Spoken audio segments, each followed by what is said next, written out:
Chapitre 67. Malheur à vous, pharisiens! C'était la dernière fois que le Christ enseignait dans le temple. Il avait concentré sur lui l'attention des vastes foules assemblées à Jérusalem. On s'était pressé dans les parvis, assistant aux discussions qui s'y déroulaient et saisissant chaque parole qui tombait de ses lèvres. On n'avait jamais vu une scène pareille. Le jeune Galiléen était là, ne portant aucune marque extérieure de sa royauté. Autour de lui se tenaient des prêtres richement vêtus, des chefs dont les robes et les insignes montraient la haute position, des scribes tenant à la main des rouleaux dont ils faisaient un fréquent usage. Calme au milieu d'eux, se sentant revêtu d'une autorité céleste, Jésus regardait avec une dignité royale ses adversaires, bien que ceux-ci eussent rejeté et méprisé ses enseignements, et qu'ils cherchassent à lui ôter la vie. Un grand nombre d'entre eux l'avaient attaqué, mais toutes les manœuvres par lesquelles ils avaient essayé de le surprendre avaient échoué. Répondant à tous leurs défis, opposant la pure et brillante lumière de la vérité aux ténèbres et aux erreurs des prêtres et des pharisiens, montrant à ses conducteurs leurs vraies conditions et le châtiment qui les frapperait infailliblement s'ils persévéraient dans leurs mauvaises actions, il les avait fidèlement mis en garde. Cependant, il lui restait une œuvre à faire. L'intérêt que le peuple portait au Christ et à son œuvre n'avait pas cessé d'augmenter. On était en même temps conquis et troublé par ses enseignements.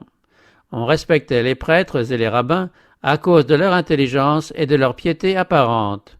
On se soumettait sans réserve à leur autorité dans toutes les questions religieuses, mais on voyait maintenant que ces hommes s'efforçaient de discréditer Jésus, le Maître dont la vertu et la connaissance sortaient plus lumineuses de chaque nouvel assaut. On lisait la déroute et la confusion sur les visages humiliés des prêtres et des anciens. On s'étonnait du refus des chefs de croire à Jésus, malgré la clarté et la simplicité de ses enseignements.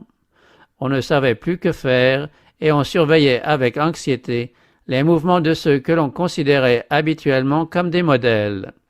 Par des paraboles, le Christ s'était efforcé d'avertir les chefs et en même temps d'instruire ceux d'entre ses auditeurs qui étaient dociles. Mais il fallait parler encore plus clairement. Jésus devait briser les chaînes qui maintenaient le peuple dans l'esclavage à cause de son attachement à la tradition et de sa confiance aveugle en un sacerdoce corrompu. Il lui fallait dévoiler le caractère des prêtres, des chefs et des pharisiens. Les scribes et les pharisiens, dit-il, sont assis dans la chair de Moïse. Faites donc et observez tout ce qu'ils vous diront, mais n'agissez pas selon leurs œuvres, car ils disent et ne font pas. Les scribes et les pharisiens se prétendaient revêtus comme Moïse d'une autorité divine. Ils prenaient la place de ce législateur en qualité de docteur de la loi et de juge du peuple et réclamaient une déférence et une obéissance absolue. Jésus invita ses auditeurs à faire ce que les rabbins enseignaient, conformément à la loi, mais sans suivre pourtant leur exemple, car eux-mêmes ne pratiquaient pas les choses qu'ils prêchaient. Ils enseignaient aussi bien des choses contraires aux Écritures. Jésus dit, « Ils lient des fardeaux pesants et les mettent sur les épaules des hommes, mais eux-mêmes ne veulent pas les remuer du doigt. » Les pharisiens avaient établi une foule de règles fondées sur la tradition et qui apportaient des limites déraisonnables à la liberté individuelle. Ils donnaient de certaines parties de la loi des explications tendant à imposer des observances qu'en secret ils ne pratiquaient pas eux-mêmes et dont ils se jugeaient exempts selon leur convenance. Ils étaient constamment préoccupés de faire montre de leur piété. Rien ne leur paraissait trop sacré pour atteindre ce but. Dieu avait dit à Moïse à propos de ses commandements, « Tu les attacheras sur ta main pour te servir de signe et tu les porteras en fronton entre tes yeux. » Ces paroles revêtent une signification profonde. Méditée et mise en pratique, la parole de Dieu ennoblit l'homme tout entier. Les mains occupées à des actes de justice et de miséricorde deviennent un cachet qui manifeste les principes de la loi divine. Elles seront préservées de toute vénalité, de tout ce qui est corrompu et mensonger. Elles s'emploieront à des œuvres d'amour et de compassion. Les yeux dirigés vers un noble but seront vigilants et fidèles. L'expression du visage et le langage des yeux attesteront le caractère irréprochable de quiconque aime et honore la parole de Dieu. Les Juifs contemporains du Christ ne discernaient rien de tout ceci. Le commandement donné à Moïse était interprété dans le sens que les préceptes de l'Écriture devaient être portés sur la personne. On les écrivait sur des bandes de parchemin et on les liait d'une manière ostensible autour de la tête et des poignets, ce qui ne contribuait pas à leur assurer une emprise sur l'esprit et sur le cœur. Ces parchemins étaient portés uniquement à titre d'insigne pour attirer l'attention. Ceux qui les portaient se donnaient ainsi un air de dévotion qui commandait le respect. Jésus attaqua cette vaine prétention. Ils font toutes leurs actions pour être vus des hommes. Ainsi, ils portent de larges phylactères et ils ont de longues franges à leurs vêtements. Ils aiment la première place dans les repas et les premiers sièges dans les synagogues. Ils aiment à être salués sur les places publiques et à être appelés par les hommes « Rabbi ». Mais vous, ne vous faites pas appeler Rabbi, car un seul est votre maître, et vous êtes tous frères. Et n'appelez personne sur la terre votre Père, car un seul est votre Père, celui qui est dans les cieux. Ne vous faites pas appeler conducteur, car un seul est votre conducteur, le Christ. Ces paroles du Sauveur exposaient assez clairement l'ambition égoïste, toujours à la recherche des positions et des honneurs, affichant une fausse humilité, alors que le cœur était plein d'avarice et d'envie. Quand on était invité à un festin, les hôtes étaient placés d'après leur rang, et ceux qui étaient désignés pour occuper la place la plus honorable étaient l'objet d'attention et de faveurs particulières. Les pharisiens s'ingéniaient pour s'assurer ces honneurs, et ils en furent réprimandés par Jésus. Il blâma aussi la vanité qui poussait à convoiter le titre de rabbi ou maître. Un tel titre, déclarait-il, n'appartient pas aux hommes, il est réservé au Christ. Prêtres, scribes, chefs, docteurs de la loi, tous étaient frères, fils d'un même père. Jésus insistait pour qu'on ne donnât à personne un titre qui conférât un droit sur les consciences ou sur la foi d'autrui. Si le Christ était sur la terre aujourd'hui, entouré de personnages portant le titre de révérend et de révérendissime, ne répéterait-il pas son dire « Ne vous faites pas appeler conducteur, car un seul est votre conducteur, le Christ ». L'Écriture déclare au sujet de Dieu « Son nom est saint et redoutable ». À quel homme un tel titre saurait-il convenir? On trouve chez lui si peu de la sagesse et de la justice que ce titre comporte. Nombreux sont ceux qui, en assumant ce titre, trahissent le nom et le caractère de Dieu. Hélas, bien souvent, les ambitions mondaines, le despotisme et de vils péchés se sont cachés sous les broderies d'hommes remplissant de hautes fonctions sacrées. Le Sauveur continua. « Le plus grand parmi vous sera votre serviteur. Qui s'élèvera sera abaissé, et qui s'abaissera sera élevé. » À maintes reprises, le Christ avait enseigné que la véritable grandeur se mesure d'après la valeur morale. Aux yeux du ciel, la grandeur du caractère consiste en une vie dédiée à la bienfaisance, à l'accomplissement d'œuvres d'amour et de miséricorde. Le Christ, le roi de gloire, a été le serviteur de l'humanité déchue. Jésus dit « Malheur à vous, scribes et pharisiens hypocrites, qui fermez aux hommes le royaume des cieux, vous n'y entrez pas vous-même et vous ne laissez pas entrer ceux qui le voudraient. » Par une fausse interprétation des Écritures, les prêtres et les scribes aveuglaient l'esprit de ceux qui, sans cela, auraient eu la connaissance du royaume du Christ et cette vie intérieure divine qui est essentielle à une vraie sainteté.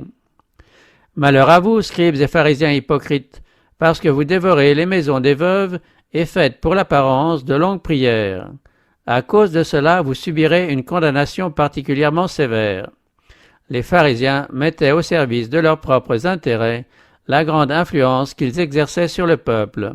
Ils captaient la confiance de veuves pieuses et leur faisaient croire qu'elles avaient le devoir de consacrer leurs biens à des entreprises religieuses. Une fois que cet argent était en leur pouvoir, ces vils intrigants s'en servaient pour leur propre usage. Pour couvrir leurs actes malhonnêtes, ils offraient de longues prières en public et faisaient grande ostentation de leur piété. Le Christ déclara que cette hypocrisie attirerait sur eux une plus grande condamnation.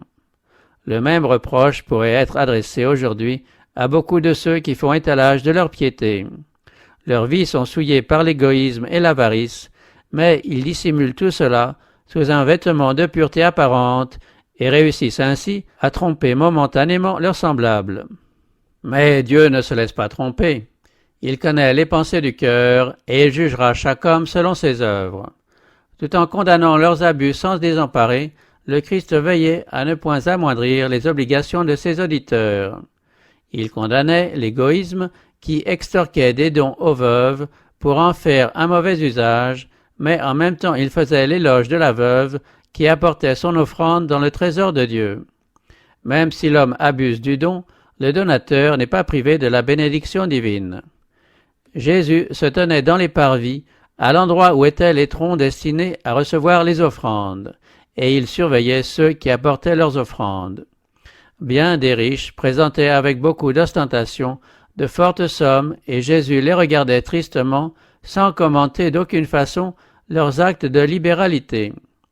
Tout à coup, son visage s'illumina en voyant approcher une pauvre veuve, hésitant comme si elle craignait d'être observée. Tandis que les riches et les orgueilleux s'avançaient hardiment, elle se tenait en arrière avec humilité. Cependant, elle désirait faire quelque chose, si peu que ce fût, pour la cause qu'elle chérissait. Elle regarda le don qu'elle tenait à la main, fort peu de choses en comparaison des somptueux présents des autres, mais c'était tout ce qu'elle possédait. À la première occasion, elle jeta à la hâte ses 2 pites et se retourna pour s'en aller. En faisant ce mouvement, elle rencontra le regard de Jésus, intensément fixé sur elle. Le Sauveur appela à lui ses disciples et leur fit remarquer la pauvreté de cette veuve.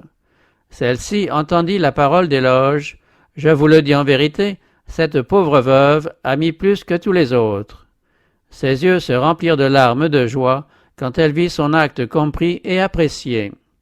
D'autres lui auraient conseillé de garder pour elle sa maigre obole. Dans les mains des prêtres bien nourris, cette faible somme serait perdue parmi de riches offrandes. Mais Jésus discernait le mobile qui l'avait fait agir.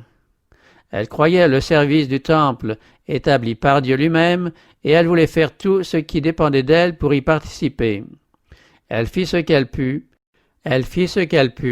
Son acte est resté comme un monument élevé à sa mémoire à travers les siècles, et il sera sa joie dans l'éternité. Elle donna son cœur avec son offrande. Celle-ci ne fut pas évaluée en proportion de sa valeur monétaire, mais en raison de l'amour de la donatrice pour Dieu et de son intérêt pour son œuvre. Jésus dit, en parlant de cette veuve, qu'elle avait donné plus que tous ceux qui avaient mis dans le tronc. Beaucoup de ces riches avaient donné de leur superflu, dans l'intention d'être vus et estimés des hommes. Leurs dons, quelque considérables qu'ils fussent, ne les privaient d'aucun confort, même d'aucun luxe. Ils n'étaient pas le prix d'un sacrifice, et n'avait par conséquent aucune valeur comparable à celle de la pite de la veuve. Ce sont nos motifs qui donnent à nos actes leur véritable valeur, les marquant au coin de l'ignominie ou leur conférant la plus haute dignité morale. Les grandes choses que tous les yeux voient et que toutes les langues célèbrent ne sont pas les plus précieuses au regard de Dieu. De petits devoirs joyeusement accomplis, de modestes dons faits sans vanité, bien qu'insignifiants aux yeux des hommes, ont souvent la plus haute valeur aux yeux de Dieu. Dieu préfère un cœur plein de foi et d'amour au don le plus précieux. Si peu qu'elle eût donné, la pauvre veuve avait donné ce qui lui était nécessaire pour vivre.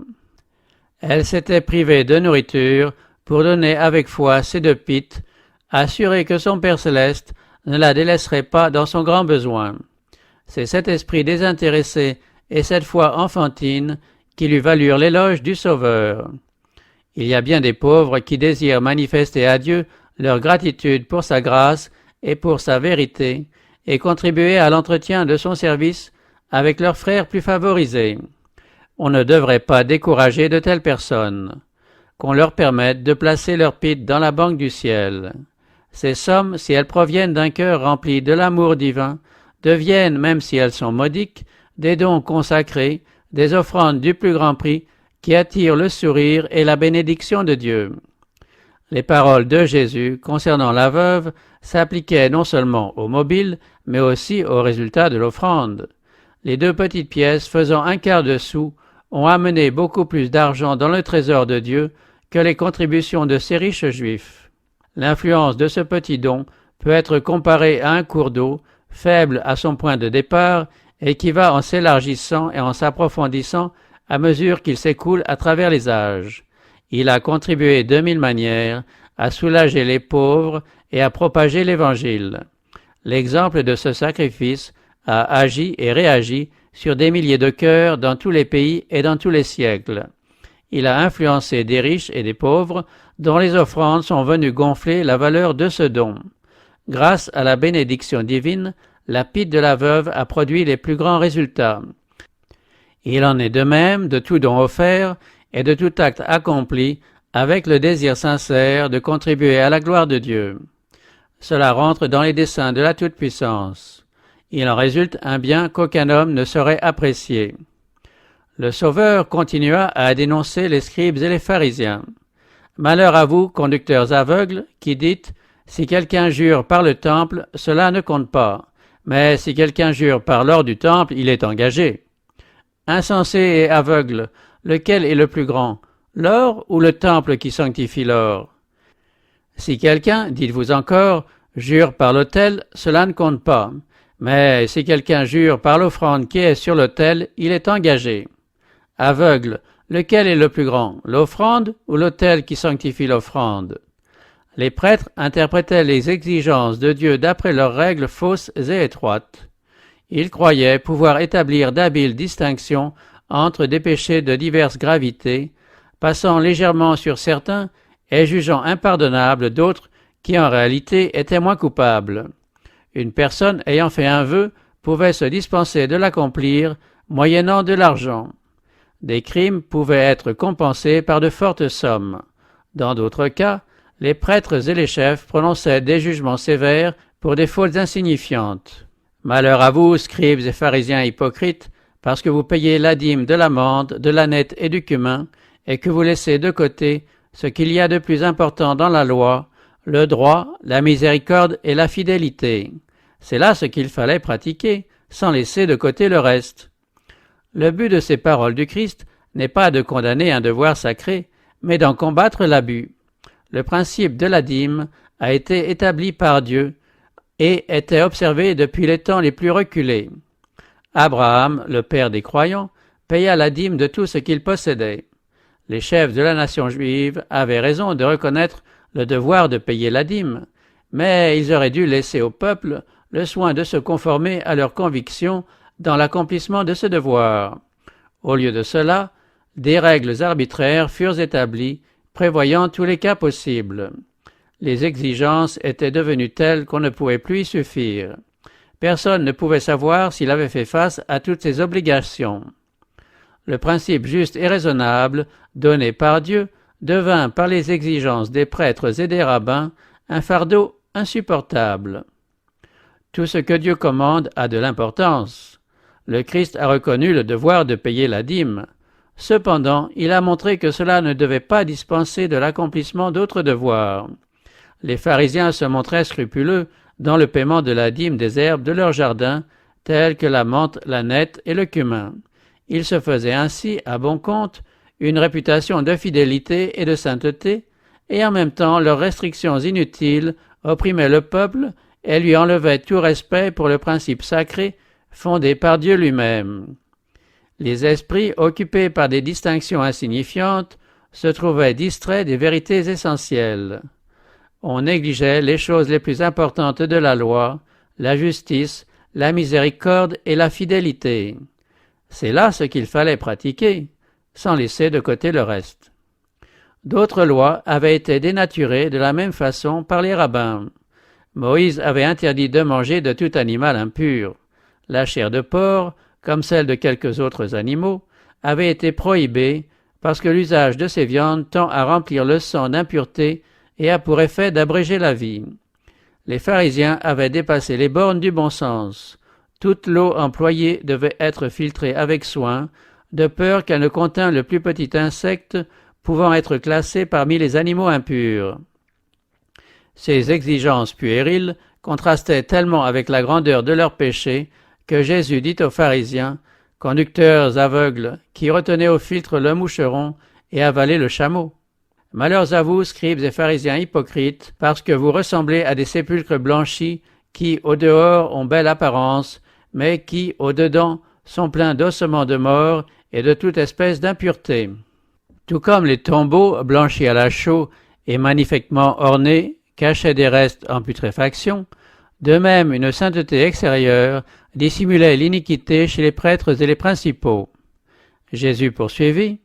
Malheur à vous, scribes et pharisiens hypocrites, parce que vous bâtissez les sépulcres des prophètes et ornez les tombeaux des justes, et que vous dites, si nous avions été là au temps de nos pères, nous ne nous serions pas associés à eux pour répandre le sang des prophètes.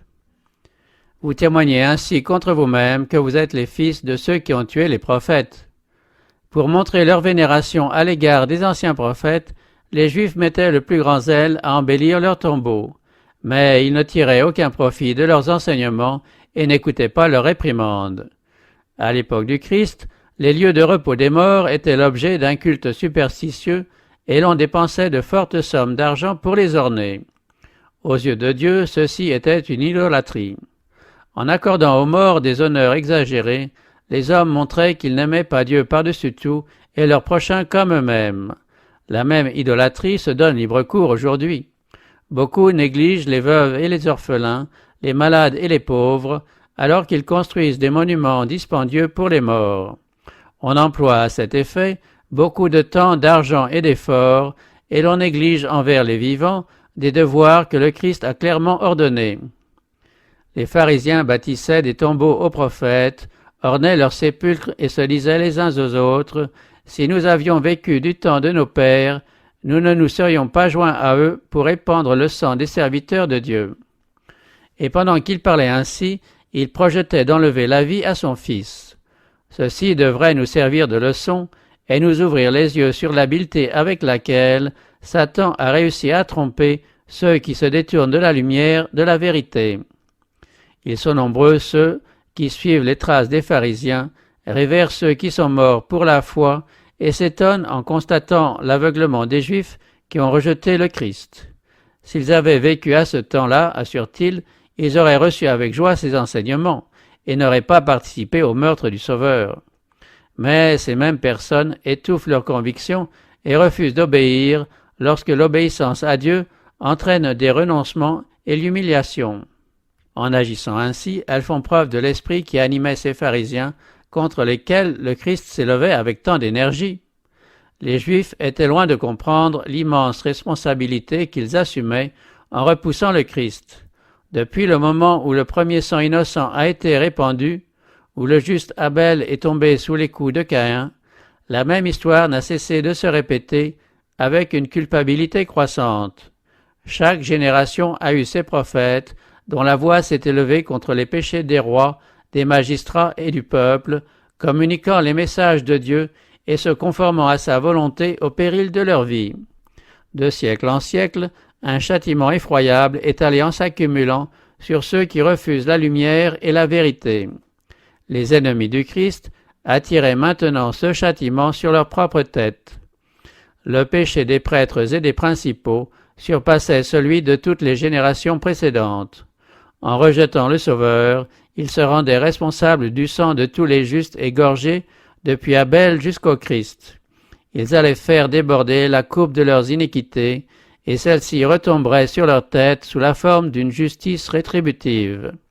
C'est de cela que Jésus les avertit par ces paroles, afin que retombe sur vous tout le sang innocent répandu sur la terre, depuis le sang d'Abel le juste jusqu'au sang de Zacharie, fils de Barachi, que vous avez tué entre le temple et l'autel. En vérité, je vous le dis, tout cela retombera sur cette génération. Les scribes et les pharisiens qui écoutaient Jésus savaient que ces paroles étaient vraies. Ils se rappelaient comment le prophète Zacharie avait été mis à mort. Des paroles divines d'avertissement étaient encore sur ses lèvres quand une fureur satanique s'empara du roi apostat.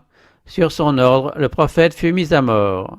Son sang avait laissé une empreinte ineffaçable sur les pierres mêmes du parvis du temple, en témoignage constant de l'apostasie d'Israël. Aussi longtemps que durerait le temple, les taches du sang de ce juste crieraient à Dieu pour obtenir vengeance. Un frisson d'horreur parcourut la multitude quand Jésus mentionna ces péchés effroyables. Plongeant ses regards dans l'avenir, le Christ annonça que les Juifs continueraient, comme par le passé, à faire preuve d'impénitence et d'intolérance vis-à-vis des serviteurs de Dieu. C'est pourquoi je vous envoie des prophètes, des sages et des scribes. Vous tuerez et crucifierez les uns, vous flagellerez les autres dans vos synagogues et vous les persécuterez de ville en ville. Des prophètes et des sages, remplis de foi et de Saint-Esprit, Étienne, Jacques, ainsi que beaucoup d'autres, allaient être condamnés et mis à mort. Une main levée vers le ciel, le Christ s'adressait, comme un juge, à ceux qui étaient devant lui. Sa voix, généralement tendre et suppliante, faisait maintenant entendre des reproches et des condamnations. Ses auditeurs frissonnaient. L'impression produite par ses paroles et par son regard ne devait jamais s'effacer. Le Christ s'indignait de l'hypocrisie et des péchés scandaleux par lesquels ces hommes détruisaient leurs âmes, séduisaient le peuple et déshonoraient Dieu. Sous les arguments spécieux et trompeurs des prêtres et des chefs, il discernait l'influence des instruments de Satan. Bien qu'il stigmatisât le péché avec la plus grande énergie et qu'il éprouvât une sainte colère contre le prince des ténèbres, il ne manifesta aucune impatience et ne prononça aucune parole de vengeance. De même, le chrétien qui vit en harmonie avec Dieu et possède les 12 qualités de l'amour et de la compassion pourra éprouver une juste indignation à l'égard du péché, mais la passion ne le fera pas maltraiter ceux qui le maltraitent. Même s'il doit affronter ceux qu'une puissance inférieure pousse à maintenir l'erreur, il trouvera en Christ la force nécessaire pour rester calme et maître de lui-même. Une pitié divine paraissait sur le visage du Fils de Dieu, tandis qu'il jetait un dernier regard sur le temple et sur ses auditeurs. La voix brisée par l'émotion, il s'écria avec des larmes amères, « Jérusalem, Jérusalem, qui tue les prophètes et qui lapide ceux qui te sont envoyés, combien de fois ai-je voulu rassembler tes enfants, comme une poule rassemble ses poussins sous ses ailes, et vous ne l'avez pas voulu. » C'est ici la lutte qui précède la séparation. Le cœur de Dieu lui-même semble se répandre dans cette lamentation du Christ. C'est l'adieu mystérieux de l'amour divin, si plein de longanimité. Pharisiens et Sadducéens étaient également muets. Jésus rappela ses disciples et se prépara à quitter le temple, non pas comme un vaincu chassé par ses adversaires, mais victorieux de la lutte et ayant achevé son œuvre. Bien des cœurs devaient garder comme un trésor les joyaux de vérité qui tombaient en ce jour mémorable des lèvres du Sauveur. Il suscitait parmi eux de nouvelles pensées, de nouvelles aspirations, une expérience nouvelle commençait. Après la crucifixion et la résurrection du Christ, ces personnes s'avancèrent et remplirent leur mission divine avec une sagesse et un zèle proportionnés à la grandeur de l'œuvre. Les vérités du Christ renfermaient un message qui touchait les cœurs et dissipait les anciennes superstitions qui avaient amoindri des milliers de vies. En présence de leurs témoignages, les théories et les philosophies humaines n'étaient plus que des fables vaines. Les paroles du Sauveur produisirent un immense effet sur la foule émerveillée et saisie de crainte qui l'écoutait dans le temple de Jérusalem. Mais Israël, en tant que nation, avait répudié son Dieu. Les branches naturelles de l'olivier étaient retranchées. Jetant un dernier regard à l'intérieur du temple, Jésus prononça ces paroles pathétiques. « Voici, votre maison vous sera laissée déserte, car, je vous le dis, vous ne me verrez plus désormais jusqu'à ce que vous disiez « Béni soit celui qui vient au nom du Seigneur ». Jusqu'à ce moment-ci, il avait appelé le temple la maison de son Père. Mais à partir du moment où le Fils de Dieu aurait franchi ses murailles, la présence de Dieu se retirerait pour toujours de ce temple bâti à sa gloire. Désormais, ces cérémonies perdaient toute signification, ces services devenaient une dérision.